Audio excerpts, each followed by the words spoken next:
From MTN News, this is Montana This Morning. Good Friday morning. It's 5:30. Welcome to Montana This Morning. I'm Victoria Hill. Hope your weekend's off to a great start so far. Miller's your weekend off to a great start? TGIF, kiddo. And just so you know, that was my thing, but I'll let you have it. Did you used to do that? I used to say, not the sign, but that was my Friday saying TGIF. But I'll let you have it. It's okay. I'll let you have it. I'm just going to go home and eat dirt now. Ed just never said TGIF. I'm like, I'll say TGIF. But now Miller says TGIF, and Yes. I'll come up with something else to say. TGI weekend or something. Something like that. Yeah, cool. How you doing this morning today? You doing all right? Pretty good, yeah. Just looking forward to the weekend. It was one of those weeks that moved fast. It did go by pretty quick. But kind of crawled at the same time. Yeah. Any plans for the weekend? Anything special you're going to do? Me and my daughter hanging out at home. My husband does a coyote derby, and we're going to decorate for Valentine's Day at home. He does a what? Okay, there's coyote. I'm a Southern Georgia boy. I don't know a coyote derby. Coyote derby, yeah. Okay. You probably know them as coyotes. Yeah. Those dog-looking things. Yeah. Can I guess what it is? What a coyote derby is? Go for it. Is that like where they race the coyotes? Sure. Like a horse race? Am I right? Got it. You're a little off, but okay. Well, no, seriously, what is it? There's some competition involved. Let's just say that. But it has to do with coyotes. Yes, it does. We're talking about the animal, Coyote. right? That's not like slang for some like buff, big it's the animal. guy. Yeah. Okay. I'll let you Google it later because I think everyone watching at home knows. Now you got me scared and interested. It's turning out to be a great Friday morning. All right, good morning, everyone. So take a live look downtown Billings. You can see we do have some slick roads out there. This is courtesy of Stock McMake. It's our weather cam. We're at 32 right now at the airport. Winds out of the north at about 8 miles an hour. We do have some snow and some rain mixing in right now here in Billings. For the most part, not a lot of accumulation that we're seeing. We could still see some slick spots. No winter weather advisory for our area, but down to our southeast, like Bighorn over to Carter, southern Rosebud included in that. You do have that winter weather advisory that is in effect. We also have a dense fog advisory in effect to the northwest of us, Lewis and Clark through Broadwater down to Gallatin. We even include parts of Cascade County as well. But here's your forecast for today. AM oogie, PM nicer as our highs today get into the 30s. We may actually see some 40s in some spots and maybe some 20s as well. We're going to stay in the 30s as we get into Saturday, and then we're going to see another warming trend as we have more of these winds coming in from the foothills down the slopes of the mountain. That's going to tend to warm us up, and that's what it's going to do. May see some 50s. Now, I say 48 on Tuesday. Maybe by then we could hit 40 to 50 degrees, and maybe a bit of a cool down at the end of next week too. Boy, I tell you what. You know, as a weather guy, I always enjoy the challenge of forecasting weather. It's been crazy here. I mean, above average temperatures. I left the south to get away from the warmer temperatures, and I brought them with me, I guess. It's just making a smoother transition for you and your family. Well, I'm being punished because I don't know what a coyote derby is. Well, I'll tell you, I think your forecast for the weekend is pretty all right for coyote derby.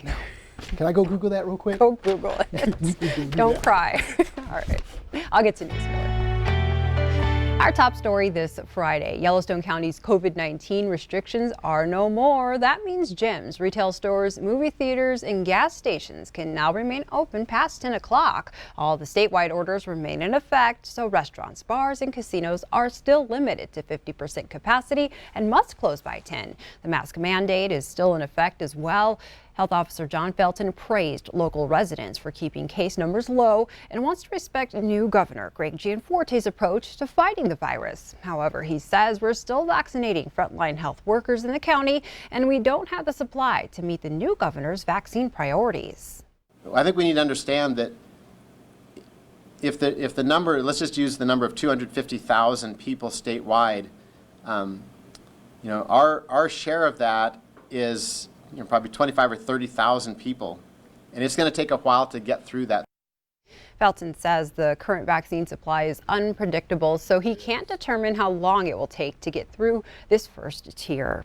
And topping national headlines this morning, President Trump is now acknowledging defeat in the 2020 election. He also came out strongly against the Capitol storming, saying the demonstrators who infiltrated the Capitol have defiled the seat of American democracy. These remarks came in a speech yesterday, potentially spurred on by renewed calls for the president to be impeached. A new administration will be inaugurated on January 20th. My focus now turns to ensuring a smooth, orderly, and seamless transition of power. And to all of my wonderful supporters, I know you are disappointed, but I also want you to know that our incredible journey is only just beginning. The president is dealing with the resignation of 2 cabinet members. Both are citing the president's rhetoric on Wednesday as the reason why they're leaving office. Education Secretary Betsy DeVos and Transportation Secretary Elaine Chao are both leaving their posts. Some Democrats are calling on the remaining cabinet members to remove the president using the 25th Amendment. And Capitol Police Chief Stephen Sund is resigning after rioters stormed the building this week. Several lawmakers called for him to step down, as well as other Capitol security officials, saying they weren't prepared for Wednesday's mob. Capitol Police shot and killed a woman during the altercation. More than 50 officers are injured, and another officer, Brian Sicknick, passed away yesterday due to injuries sustained during the riots. Congressman Matt Rosendale reflected on the protest. He told Q2's Russ Riesinger he didn't have any security concerns beforehand and that it had started out as a very quiet day. Representatives had just begun debate on an objection to the vote in Arizona when they got word that a breach had occurred. It wasn't long afterwards they were being told to evacuate. And every time they would slam a door, people, you could see that their nerves were on edge. They weren't sure if there was a firearm being discharged. So I was doing my very best to help people get their gas masks on. And once most of the folks were about out of the room, then I went ahead and joined in with them and exited the room. Once we exited the House chambers and we got into the hallway, that's the first time that I saw some of the demonstrators. They were behind a door that had already been locked and secured. How concerning is that? This could have been far worse. Oh, it could have been. I mean, and many times it's like, a lot of things can be a lot worse. I try to look on the positive side of things. I don't like the idea that people did penetrate the Capitol, that were looking to conduct violence. That is not good. But the Capitol Police did do their job. They dirty. A lot of your fellow lawmakers have pointed the blame directly at President Trump for this. Do you think he deserves any of the blame? The people who committed the acts of violence must take responsibility for their actions, which are completely contrary to the peaceful process that our government provides, and that's what I look to. You don't think he fanned the flames, though? No, people need to take responsibility for their own actions, Ross. They have to. After about 3 hours, lawmakers returned to finish their work and certify Joe Biden as president, despite a majority of House Republicans, including Rosendale, rejecting the results from Arizona and Pennsylvania. What's been the reaction from your constituents back here in Montana? It's split, and I anticipated as much. But the people of Montana elected me not to check the winds of polls on a daily basis. What they did was elect me to come up here, to listen to information, to evaluate it with the best of my ability, and then to cast a vote. And when I sat there on the floor, I listened to the discussions about the numerous, extensive, credible allegations of fraud and irregularities that took place in Arizona and in Pennsylvania, and that's why I voted to oppose those or reject those electors.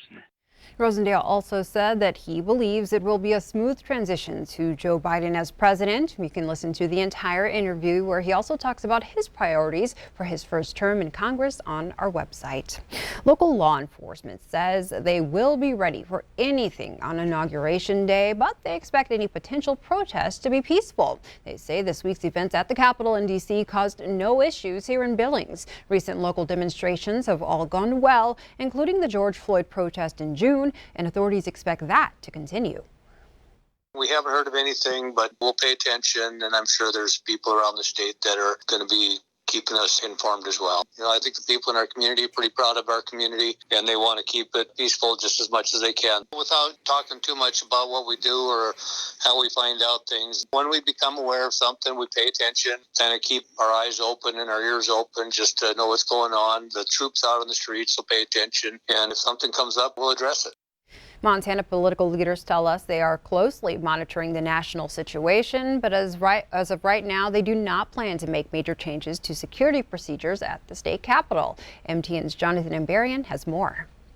The Montana General Services Division oversees security on the state capitol campus. The division administrator says they expected protests in Washington, D.C. and in Helena on Wednesday, and they were already set up in an emergency operations center. We had it ramped up and we were in here long before anything even started in D.C. Steve Baiamonte says they already had additional security resources in place at the Capitol because the legislature is in session. While he didn't want to release specific information about procedures, he said they have made plans for a wide variety of possible security issues, and Wednesday's events didn't force them to make significant adjustments. It's really more of maybe like making a different call in the middle of the game as opposed to developing a whole new play. About 100 people attended a demonstration in support of President Trump in front of the Montana State Capitol Wednesday. Leaders didn't report any incidents involving that protest. Baiamonte says their objective is to maintain security while having as little impact as possible on people at the Capitol. We truly respect the fact that it's the people's house, that you have a right to come here to testify, and you have a right to come here to protest, and you have a right to come here just to walk around and look at your Capitol. And our goal is to make sure that everybody can do that and respect each other's rights to do the same. Baiamonte says they'll continue to monitor the situation across the country closely in the coming days and weeks. He says they've heard of 15 to 20 state capitals that had security incidents on Wednesday. In Helena, Jonathan Amberian, MTN News. And meanwhile, Governor Greg Gianforte released his first proposed two-year budget for the state. As MTN's Mike Dennison reports, it includes some tax cuts and new programs promised during the campaign, but it also cuts spending.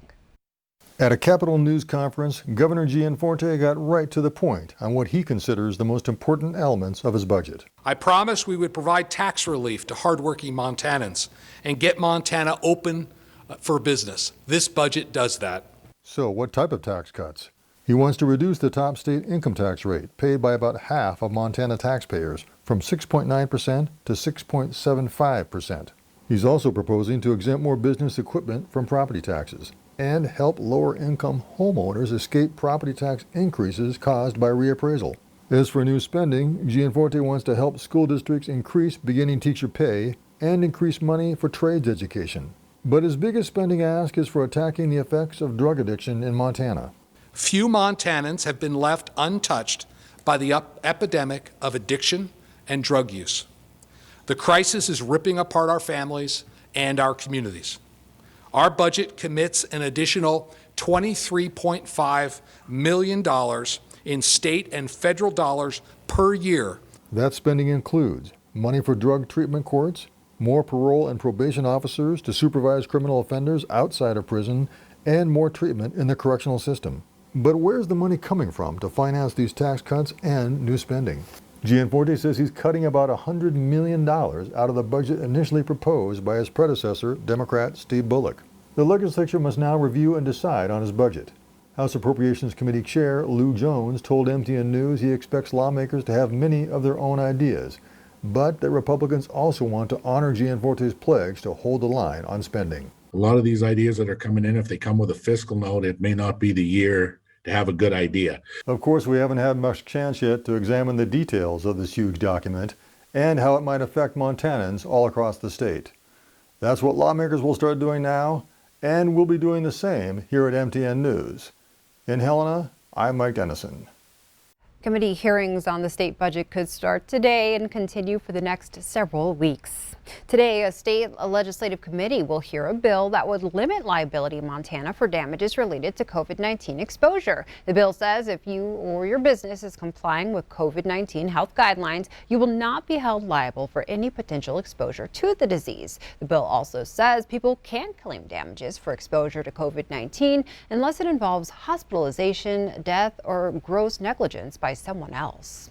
Now we go to Dillon, where a suspect is shot by police after acting erratically in the middle of the street. He was airlifted to a hospital where he's being treated for his injuries. Police say the 32-year-old was in the middle of the street yelling and screaming at cars and forcing them to swerve around him. Officers trace the suspect back home and says he opened the door with a gun in his waistband. The Dillon police chief says the interaction between law enforcement and the victim was very quick and his officer had no other choice but to use his weapon. The Montana Department of Criminal Investigation is looking into the incident. Thank you so much for starting your day with us here on Montana This Morning.